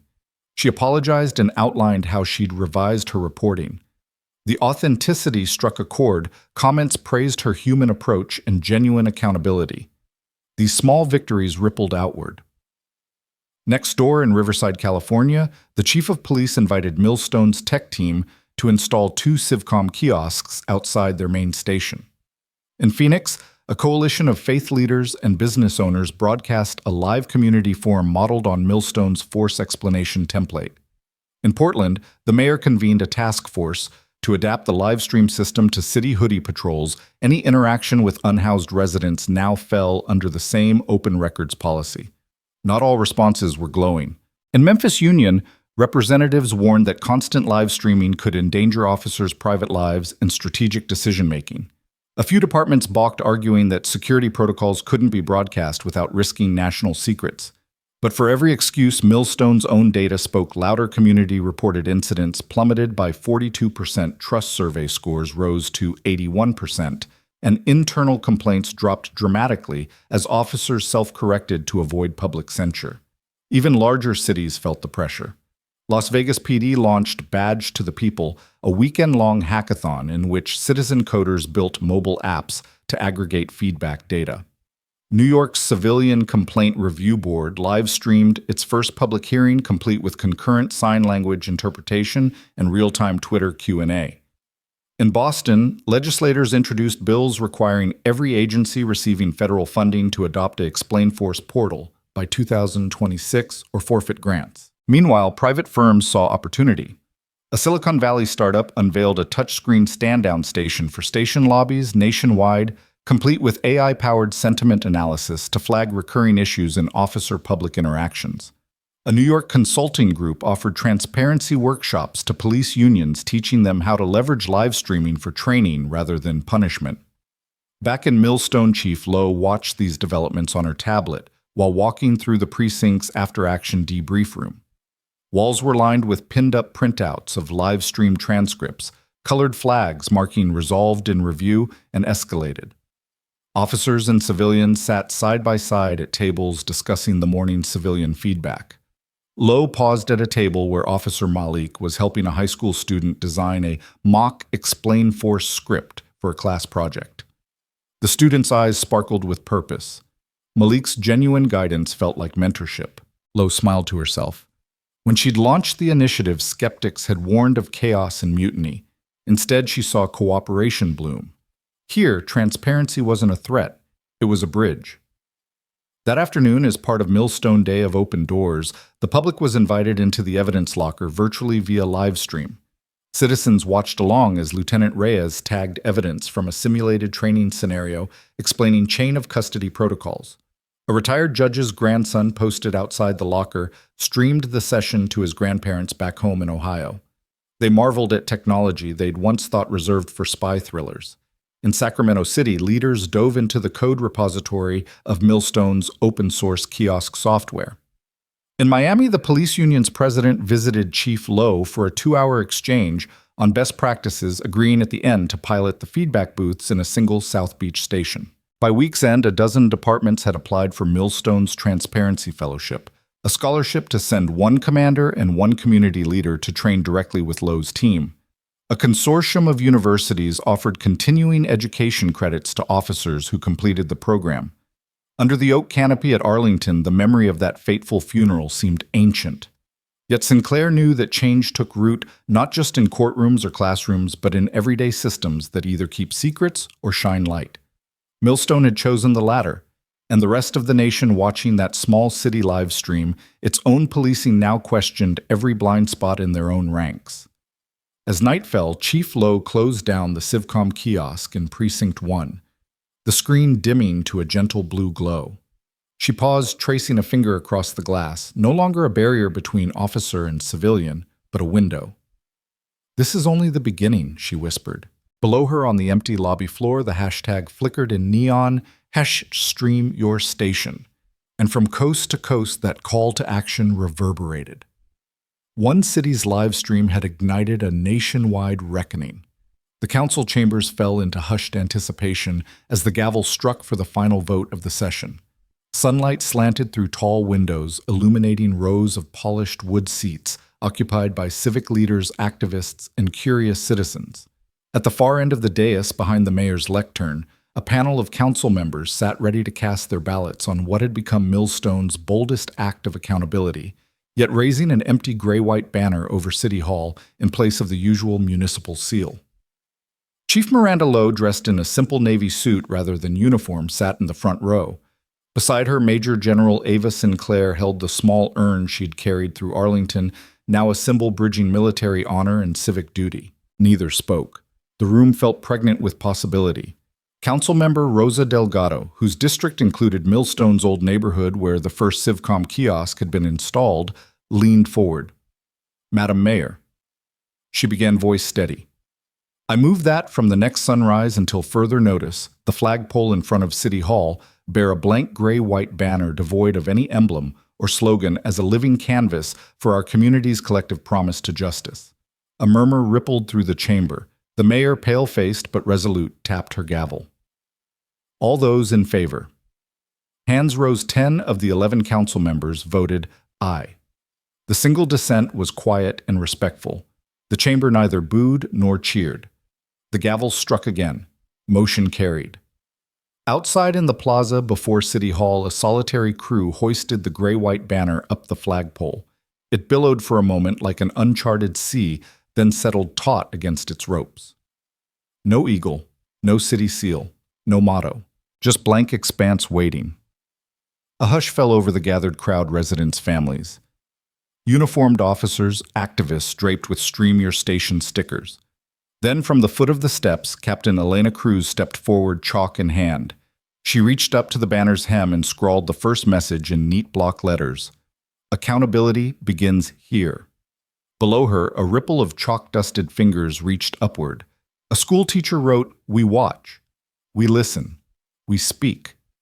A veteran placed her trembling hand against the cloth and wrote, "Honor demands more than ritual." News cameras rolled, capturing every stroke. Reporters live-streamed the moment with astonishment, a city willingly declaring its own blank flag, trusting its citizens to fill the void. Within minutes, social media lit up with images of the growing mural eschatological messages, personal testimonies, petitions for reform, all woven together across the banner's vast canvas. That afternoon, students from Millstone High arrived in a single-file line. They pressed palms to the banner and dipped chalked fingertips in paint, leaving rainbow arcs and tiny handprints. One young girl, maybe 8 years old, paused to draw a simple heart around her smudged palm print. When asked why, she said, "Because justice needs love too." As dusk approached, Chief Lowe addressed the assembly from the steps. Today, Millstone raises not just a banner, but a challenge to every one of us. This blank flag will remain until we judge ourselves worthy of its design. Keep writing, keep calling, keep holding us to our own highest ideals. Below the glow of lanterns, the crowd lingered. Messages covered every inch of the banner. If not us who listen before you lead, our silence is complicity. Councils in neighboring cities watched online. Within 24 hours, 3 other municipalities, Ashford, Riverton, and Easton, introduced similar blank flag proposals. Editorials hailed Millstone's move as the most honest flag in America, and civic groups debated what accountability might look like in their own communities. At City Hall the next morning, the banner fluttered gray-white against a rose-painted sky. Still blank in some spots, it bore hundreds of declarations. A commuter paused to photograph the declarations. "We will not forget. Transparency is our shield, better than empty promises." He tweeted the photo with #EmptyBanner, and it went viral again. Inside, Sinclair and Lowe walked the length of the banner reading messages aloud. Some made them laugh. "Worst flag ever." Others made them weep. "My brother's name goes here soon if we stay silent." One read simply, "Draw no lines, erase no rights." Behind them, officers and civilians gathered in small groups really talking for the first time. An officer showed a homeless advocate his Explain Force entry about de-escalating a loitering call as a learning moment. The advocate nodded, asked follow-up questions, and offered suggestions for better crisis training. Months ago, that conversation would never have happened. Across town in a corporate boardroom, the CEO of the kiosk software company watched the live stream with her team. Imagine, she said, if every institution, school boards, hospitals, courts, raised a blank banner inviting the people they serve to fill it. Her CTO smiled. "We could build the platform for it." That sentiment echoed in neighborhood associations and civic forums. The blank flag had become a metaphor. The truest emblem of justice is a space left intentionally empty, demanding active participation rather than passive reverence. As days turned to weeks, the banner evolved. Some chalked feathered messages that faded with rainstorms. Others painted permanent stencils before being gently scrubbed by volunteers. Emerging artists used eco-friendly pigments to create murals of unity, joined hands, overlapping stars, compass roses pointing outward. Yet each new design was approved in open meetings with ballots filled out by residents who had to justify their choice before the council. If the design passed by majority, the banner flew with that emblem for a month, then returned to blank, opening the cycle anew. Over 6 months, the city logged measurable progress. Neighborhood trust indices rose by 38%, civilian complaints dropped by half, violent confrontations declined. More importantly, public engagement soared, town hall attendance, advisory board applications, and volunteer hours all surged. The blank banner paradoxically filled Millstone with purpose. When the annual Fallen Heroes ceremony returned to City Hall Plaza, the gray-white banner had been temporarily replaced by the official seal, an olive wreath cradling a rising phoenix approved by public vote the previous cycle. General Sinclair, now a celebrated figure in civic life, stood beneath it, flanked by Captain Cruz and Chief Lowe. Behind them rose the restored portrait of the soldier whose urn had first sparked the reckoning. The bugler's horn crackled to life, and the crowd stood at attention. Yet as the bugle's last note faded, Sinclair pointed toward the banner. "Remember," she said, voice carrying through the gathered families, "this emblem above us was not handed down by decree. It was chosen by all of you. True justice paints its own canvas and leaves room for every citizen's hand." In that moment, the crowd, military, police, and civilian alike, readied their chalk. The banner, though emblazoned with the phoenix, bore a narrow gray border, a reminder that no symbol is permanent, no victory complete. Amid the hush, a chorus of chalk taps began anew. Millstone's empty banner had come full circle from nothing to something, from symbol to conversation, and finally to a living tradition that would never be left blank again.